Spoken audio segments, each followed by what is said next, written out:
온 인류의 죄를 다 짊어지고 거예요. 한 사람의 죄의 무게도 엄청나게 무거운데 창세 때부터 아담의 선악과의 죄의 무게부터 최상 종말까지 지금 나지 않는 사람들의 죄까지 다 짊어지고 가는데 이거는 우리는 가늠할 길이 없습니다. 가늠할 방법이 없어요. 옛날에 그 모래시계라는 드라마 있었죠. 모래시계라는 드라마에 보면은 배우 최민수가 막 죄를 지고 하다가 나중에 형장에 잡혀가잖아요. 형장에 이제 끌려가는데 그 형장에 끌려나가는데 자기가 사형다로 가는 걸 알아요. 아는데 옆에서 이제 그 경찰 양쪽에 둘이 딱 잡고 수감책을 하는데 밖에 나오자마자 애가 다리에 힘이 풀려가지고 막 지금 거의 끌려가다시피 들들 떨면서 하늘을 쳐다보는데 하늘도 막 빙글빙글 돌고 옆에 막 산들 나무들도 막 빙글빙글 돌고 막 이렇게 막 어지러워져요. 이게 죄의 무게입니다. 이게 한 사람의 죄의 무게인데 예수님이 겟세마네에서 기도하는 그 기도는 우리는 감히 내가 가지고 있는 죄의 무게는 이해할 수 있겠죠. 그러나 다른 사람의 죄의 무게는 이해할 수가 없잖아요. 근데 예수님이 그 모든 걸 다 지고 가셨으니까 그 죄의 무게는 엄청나게 무거운 겁니다. 엄청나게 무거고 그 죄를 징치하기 위해서 사단들이 와가지고 막 압박을 할 때는 정말 감당도 못했을 거예요. 얼마 십자가에 달렸을 때는 하나님도 관심도 안 쓰시잖아요. 하나님도 관심도 안 쓰니까 하늘까지 막 새까맣게 어둠이 내리고 이런 어둠인데 이 죄의 무게는 정말 감당 못하는 겁니다. 이게 바로 인류를 위해서 희생하는 예수님의 희생이에요. 이런 희생을 그 조개가 죽어야만이 그 조개 껍질을 짜내는 거니까 엄청나게 어려운 그런 그 죄의 무게죠. 이런 게 바로 나감향의 기도라고 보면 돼요. 내가 하나님 앞에 뭘 하나 드려야 되겠는데 드릴 건 없어. 근데 정말 집에 소중한 거 드려야 될 것 같으면은 그거 드리려 그러면 힘들잖아요. 그래도 하나님이 받으실 만하면 드릴 수 있잖아요. 그런 것이 바로 나감향의 기도라고 보면 될 거예요. 내가 정말 할 수 없는 거, 우리 집에 가장 소중한 거 드려야 되는데 내 마음은 드려야 되는데 마음이 안 될 때 이거 드릴 수 있는 이런 희생, 이런 것이 바로 나감향의 기도라고 말하면 될 겁니다. 그 다음 이제 풍자향의 기도인데 이 풍자라는 이 식물은 미나리과의 식물인데 미나리과의 식물을 이렇게 하단부를 이렇게 잘라주고 거기서 향품을 취한다 이렇게 말합니다. 말하는데 미나리는 우리가 잘 아는 대로 이 미나리는 사람이 먹을수록 사람이 피가 맑아져요. 사람이 건강해집니다. 건강해지고 실제로 미나리를 있잖아요. 물이 아주 탁한 물 속에다가 미나리를 갖다 심어 놓으면 미나리 깡이 생겨버리면 그 미나리 깡에서 내려오는 물은 엄청나게 맑은 물이 돼요. 물을 그렇게 정화하는 물이 됩니다. 내가 아주 가까운 사람 중에 하나가 폐수 종말 처리장에 있는데 폐수 종말 처리에서 가장 두드러지게 온물을 정화할 수 있는 게 미나리랍니다. 미나리라는데 우리나라는 겨울에는 안 되니까 그래서 우리나라는 적용이 안 돼가지고 이제 미생물로 물을 정화하는 건데 미나리가 그렇게 정화 능력이 뛰어나다 이래요. 그 미나리를 많이 사람이 먹으면은 우리 마음에 독성이 풀어지고요. 이제 쉽게 말해 뭉친 어혈이 풀어지고 낳는 부스럼이나 이런 게 없어지고 마음에 노한 마음, 독한 마음 이런 마음이 풀어진다 이렇게 돼 있어요. 미나리에 대해서 이제 나중에 이렇게 사정을 그려 나와 있습니다. 이 미나리가 사람이 피가 맑으면 사람이 건강해진다고 보면 돼요. 피가 맑으면 건강해진다고 보면 되는데 그래서 우리가 육식 많이 먹으면 피가 탁해진다 그러잖아요. 그죠?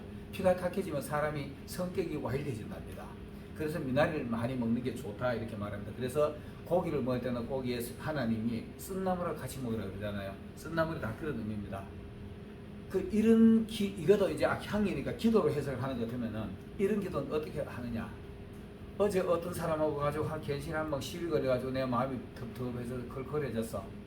내 마음이 걸걸하면은 와주고 기도하면 아버지 내가 어제 누구누구랑 다퉈가지고 내 마음이 지금 불편해요 하고 기도하면은 그 마음이 사라져요. 그리고 그를 용서해 줄 수 있는 마음이 생기는 거고 그 다음에는 질병이 있는 사람이 하나님 앞에 기도하면은 실제로 질병이 낫잖아요.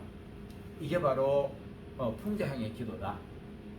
자, 이런 세 가지 향품을 유향하고 썼는데요. 각각 무게가 똑같이 무게를 100g면 똑같이 100g씩 섞어가지고 유향하고 섞어라 이래 돼서 섞어가지고 소금도 쳐라 이래 되는데 유향하고 섞으면 어떤 일이 일어나느냐? 이 그냥 향품을 그대로 이렇게 나누면 향품은 날아가 버리잖아요. 휘가 돼 버리잖아요. 날아가 버리기 때문에 그대로 나누면 날아가기 때문에 그 유향을 가지고 섞어 놔 버리면 응고가 돼 버린답니다. 응고가 돼서 딱딱한 고체가 되는 거예요. 고체가 되면 관리하기 쉽잖아요. 그래가지고 그거를 곱게 씌워가지고 가루를 만들어가지고 향품을 이렇게 피우는 겁니다. 이 하나님이 그 향을 맡는 거예요. 향을 맡고 우리에게 필요한 걸 응답해주고 들어주시고 이렇게 하는 건데 나감향의 소합향의 기도도 우리 마음이 불안할 때도 기도하는 거고 그 다음 나감 뭔가 희생하고 싶을 때도 기도하는 거고 그 다음 내 마음에 독성이나 내 질병이 있을 때도 이런 걸 기도로 하나님 앞에 자꾸 응답을 받으면은 우리 신앙이 자꾸 견고해져 가는 거예요. 신앙이 견고해져 가지고 결국 우리가 자꾸 흔들리지 않은 건전한 신앙이 되어 간다는 이런 의미가 있습니다. 자, 그리고 이 향을 있잖아요. 그죠? 이 향은 출애굽기 30장 그 뒤로 보면 이렇게 되어 있어요. 이 같은 것은 이 향은 거룩한 것이니 너희가 맡으려고 이런 것을 만들지 마라 이렇게 말해요. 이 향을 맡아서 흠양할 수 있는 분은 절대적인 하나님, 절대적 하나님밖에 없습니다. 이런 향을 맡으려고 하는 사람들은 어떠냐 하면은 간간히 목회자가 있잖아요. 우리 은사자들이 있잖아요. 은사자들이 자기 자랑하고 싶어가지고 은사하는 사람이 있어요. 은사 와가지고 기도해놓고는 우리 교회 와가지고 당신 나왔으니까 여기 와가지고 감사헌금에 1,000,000원 해. 이거 지가 맡으려고 만드는 거랑 똑같아. 지가 맡으려고 지가 만드는 거예요. 은사 하나님이 주신 거잖아요. 하나님을 위해서 써야지. 하나님 앞에 그래 뭐를 하면은 그러나 하나님 앞에 네 양식 마음에 내킨 대로 감사해라 이러면 될 걸 가지고 마치 우리 교회에서 나왔으니까 우리 교회다가 헌금 1,000,000원 해 이렇게 이런 사람들이 있어요. 이거 지가 맡으라고 하는 거예요. 이 같은 것을 자기가 냄새 맡기 위해서 이 향을 만들어 가지고 그 냄새 맡는 사람 이 백성 중에 끊쳐지리라 이렇게 돼서요. 하나님하고 관계 없는 사람이 된다는 얘기를 하는 겁니다. 은사자들이 이렇게 가장 많이 위험합니다. 위험한데 기도 많이 한다는 사람들이 기도 너무 해가지고 자기 자랑 나타내고 자기 나타내고 하면은 하나님하고 관계 없으신다 이렇게 말합니다. 그래서 기도는 목회자가 성도들이 기도의 대상이 되면 안 되잖아요. 그죠? 성도들이 기도 약해가지고 목사님 기도 좀 해주세요 하면 기도해 줄 수 있죠. 그러나 그거 기도해서 응답받는다 가지고 내가 기도해가지고 너 응답받았지 이렇게 하면 안 된다는 얘기 하는 겁니다. 내가 맡으려고 하는 거는 그런 짓 하지 마라 이렇게 말하는 겁니다. 자, 이렇게 내가 이 향품을 이거도 이렇게 36절을 보면 그 향 얼마를 곱게 찧어가지고 내가 너와 만날 회막각 증거궤 앞에 둬라 이렇게 말하는 겁니다. 이게 다 사람들 앞에 자랑거리를 보고 하나님이 내가 옛날에 이런 어려운 일이 있을 때 이거 응답해 주셨지 이런 간증을 하기 위해서 간증거리 삼는 거예요. 남들 앞에 자랑하고 저 사람 옛날에 어쩔 믿으면 신앙생활 하려면 엄청나게 잘 돼 있네 이런 거를 보여주기 위해서 이런 걸 간증하기 위해서 사람들 앞에 모든 사람들이 볼 수 있도록 증거궤 앞에 넣는 겁니다. 말씀은 내 안에 담는 거고 이렇게 하는 겁니다. 자, 그 다음에는 아론의 쌍난 지팡이가 있는데 아론의 쌍난 지팡이는 민수기에도 나옵니다. 민수기 나오는데 민수기 17장 10절에 보면 이런 말씀이 있어요. 여호와께서 또 모세에게 이르시되 아론의 쌍난 지팡이는 증거궤 앞에 도로 가져다가 거기에 간직하고 반역한 자에 대한 표징이 되게 하여 그들로 내게 대한 원망을 그치고 죽지 않게 하라. 쉽게 말해서 그 아론의 쌍난 지팡이 보고 이 상황이 어떠냐 하면은 민수기 16장부터 이 상황이 나옵니다. 민수기 16장부터 레위 지파 사람들이 가만히 보니까 아니 아론하고 모세하고 맨날 지만 선지하고 지만 대장 노릇하는 거예요. 근데 아론하고 모세하고 누가 투표해가지고 세운 거 없어. 저거 스스로 하나님 나를 지도자를 보냈어. 하나님 나를 제사장 하라 그래서 이래가 하는 거예요. 그 레위 사람들도 우리도 레위 지파인데 이러면서 이제 반역을 하는데 야 너 우리가 언제 너 세워줬느냐 분수에 지나치도록 하고 막 항의를 합니다.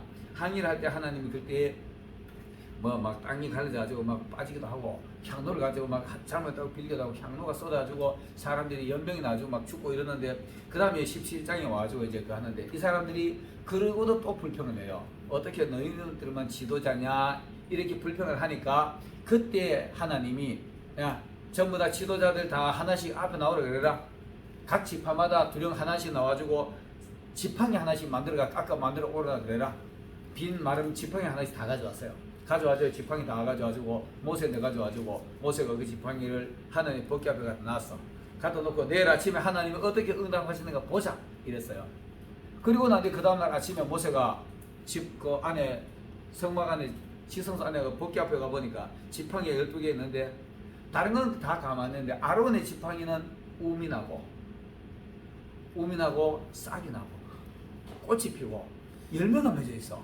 살구 열매까지 맺어 있어. 그 아론이 다 들고 나왔어요. 들고 나와가지고 이 가져가기 전에 어떻게 하는가 하면은 각 지파마다 자기 지파 이름 됐어요.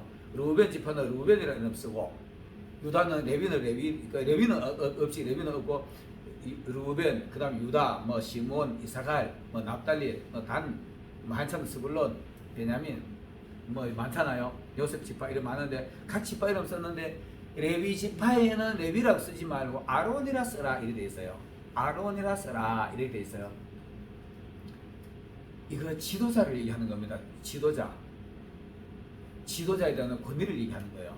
그래가지고 나눴는데 다른 건 다 싹이 안 났는데 아론의 지팡이는 싹이 났어. 싹이 나고 열매 맺었어. 그래 다 들고 나와주고 자 너희들 이름 썼는 거 각자 가져가라 하기는 아론은 지팡이로 그랬는데 열매까지 꽃도 피고 어떤 데는 꽃도 피고 이파리도 나고 열매도 맺어져 있어요. 그 아론은 보기 좋았을 거예요. 근데 다른 11지파는 전부 다 핀 막대기 맨 마른 막대기만 지고 있어. 그때 다른 11지파가 보면서 좀 부끄러웠을 거야. 이게 뭔 얘기를 하냐 하면은 생명을 얘기하는 겁니다. 하나님 안에서 하나님이 지시한 지도자 그 사람에게 진짜 생명이 있다 이걸 얘기하는 거예요. 그리고 생명 있는 신앙생활을 해라 이걸 말하는 거예요. 그 당시에 이스라엘 사람들은 다 마른 막대기 들고 다 죽어 있어. 다 죽은 신앙이야. 사실상 보면은 다 죽은 신앙인데 아론의 지팡이는 지도자니까 살아있는 이 나무가 살아 있으니까 그 아론은 그래도 체면에 섰는데 다른 11지파는 전부 다 하나님 앞에 너무 부끄러웠을 거예요. 자기는 다 죽은 지팡이니까. 어쩌면은 오늘날에 우리 교회도 담임 목사가 있는데 부목사가 치마 목사나 나도 목사인데 익하지 마라 이런 뜻입니다. 그러면은 그 생명이 죽는다는 얘기를 하는 거예요. 이 지파들이 거의 다 죽었으니까. 그리고 전도사들도 그런 사람들이 있어요. 저 목사님 저 설교 내보다 더 못하는 간 사람이 있어요. 그런 사람이 있고 나도 내가 부목사랑 가봤는데요. 성도들이 그렇기는 정말 당황스럽습니다. 나는 진짜 나 그런 소리 안 듣고 싶었는데 이 성도들이 전부 다 그렇게하더라고.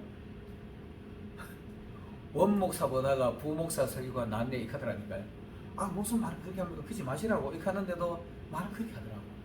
그게 참 딱합니다. 그러다 결국 내가 눈틀 박혔다니까. 눈틀 박혔어요. 그때 좀 당황스러운 경험한 적이 있는데 내가 원하지 않는데도 주변 사람들이 분위기 그렇게 만들어가요. 그러나 하나님은 있잖아요. 그죠? 질서의 하나님을 얘기를 하는 거고요. 하나님이 지시한 지명해놓은 지도자 권위를 얘기하는 겁니다. 아론의 권위. 아론이 진짜 살아있는 신앙이다.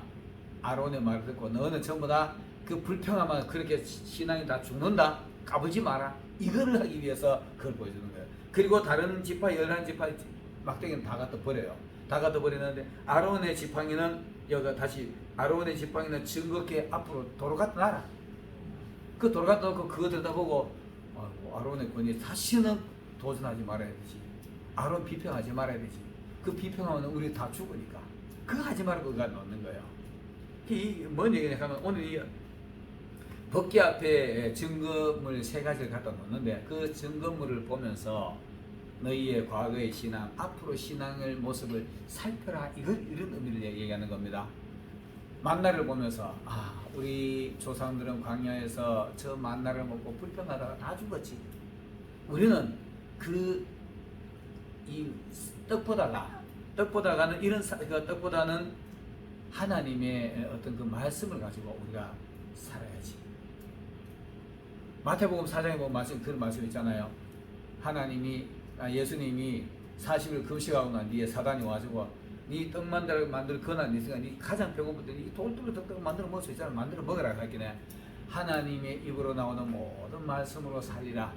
그리고는 사단이 물러가잖아요. 물러가는데 오늘 요한복음 6장도 마찬가지입니다. 오늘 요한복음 6장도 너희 조상은 다 광야에서 만나를 먹고도 죽었지만은 나를 믿고 생명의 떡을 먹는 사람은 영생이 있다. 오늘 하나님의 말씀을 생명의 떡으로 말한답니다. 예수님이 본인을 말하기도 하지만은요, 예수님이 진리니까, 진리로 오시는 분이니까 이거를 믿고 우리가 거기서 영생을 얻는 거지. 이 땅에 육신에 먹는 땅, 마태복음 6장에 보면은 너희가 육신을 위해서 오늘 무엇을 먹을까, 무엇을 입을까, 어디 좋은 집에 잠잘까, 의식주 생각하지 마라, 이게 얘기하는 겁니다. 그 다 하나님이 그냥 주시는 거다. 그 걱정하지 말고, 그 다음에는 아까 불평하지 말라는 말은 맨날 남들하고 비교해가지고 내가 저 사람 비하면 내가 뭐가 못나지, 나 저 사람 저렇게 사는데 난 이렇게 살지, 이런 불평하지 말라는 얘기하는 겁니다. 그 열등의식에 사는 사람들은 항상 비교하게 돼 있어요. 그런 거 하지 말라는 것으로 이제 만나 항아리를 그 법궤 앞에다 뒀고요. 그 다음에는 또 이제 네 가지 항품. 내가 기도할 때 이런 식으로 내가 마음이 불안하고 초조할 때는 소화평의 기도를 하고, 그 다음에는 나가면 나도 뭘 하나님 앞에 희생할 수 있는 거를 하나님 예수님이 독생자를 알려주셨는데 나도 뭔가를 들어봐야지. 이런 마음이 희생하는 기도, 이런 기도를 겟세마네에서 예수님 기도하는 것처럼 이런 기도를 하는 사람들이 바로 나감향의 기도를 하는 거고요. 그 다음에는 내 마음에 분이 일어나고 내 육신의 건강에 문제가 있을 때 바로 풍자향의 기도를 하고, 이런 기도가 자꾸 응답이 되면은 내 신앙이 응고돼가지고 자꾸 내 신앙이 견고해져 가는 거예요. 견고해져 가고, 그 다음에는 아론의 쌍난 지팡이, 살아있는 신앙생활을 해라, 이거를 말하고, 그 다음에 불평하면 죽는다, 이거를 보여주기 위해서 법궤 앞에 이 세 가지 증거를 놓고 있는 겁니다. 그래서 우리도 하나님의 말씀은 내 안에 가득히 채우더라도 남들 앞에 내 신앙생활 속에서 자랑할 것이 있어야 돼요. 자랑할 것이 나는 이런 신앙생활 하나님 앞에 이거 응답받아서 확실하게 증거할 수 있는 증거. 그 다음에는 내 신앙이 항상 누가 보더라도 저분은 진짜 신앙이냐, 살아있는 신앙생활 하라고 이 지팡이를 보여주는 겁니다. 이런 생동감 있는 신앙생활을 하는 것을 남들 앞에 보이고 하나님 앞에도 자랑할 수 있는 이런 것이 바로 오늘 법궤 앞에 놓는 세 가지 증거물입니다. 여러분들도 이런 증거물을 가지고 하나님 앞에 자랑하고 이웃에게도 자랑하고 내 신앙이 점점 성숙돼가는 이런 분들이 되시기를 예수님을 축원합니다. 여기까지 마치겠습니다.